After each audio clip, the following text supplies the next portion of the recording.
La deuxième loi de Mendel traite du comportement de deux paires d'allèles situés sur des chromosomes différents et transmis simultanément aux descendants. Pour étudier la loi de l'assortiment indépendant, examinons le comportement de deux gènes du poids, soit la couleur et la texture du poids.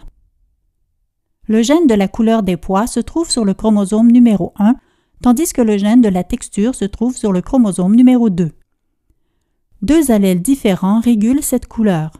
Grand J pour jaune et petit j pour vert. Deux autres allèles régulent la texture, soit grand R pour lisse et petit r pour ridé.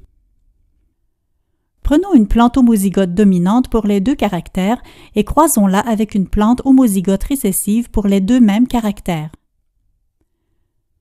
Après la duplication du matériel génétique, les chromosomes homologues sont séparés lors de la première phase de la méiose, puis les chromatides jumelles sont séparées lors de la deuxième phase de la méiose. Tous les gamètes formés ne contiennent qu'un seul allèle pour chacun des caractères étudiés.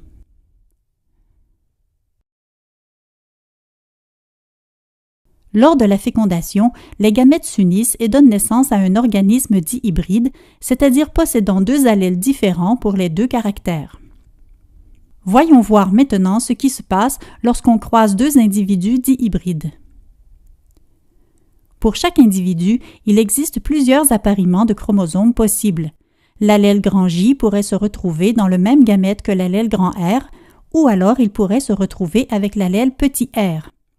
C'est la même chose pour l'allèle petit j, qui peut être soit avec l'allèle grand R ou avec l'allèle petit r.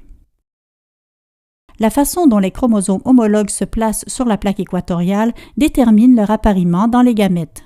Toutes les possibilités d'appariement sont reportées dans l'échiquier de Punnett. On constate ainsi que certaines combinaisons phénotypiques sont plus probables que d'autres. Les descendants ont 9 chances sur 16 de présenter la combinaison pois jaune et lisse. La combinaison pois jaune et ridé a 3 chances sur 16 d'apparaître. Même chose pour la combinaison pois vert et lisse. Finalement, il n'y a qu'une seule chance sur 16 d'obtenir la combinaison pois vert et ridé.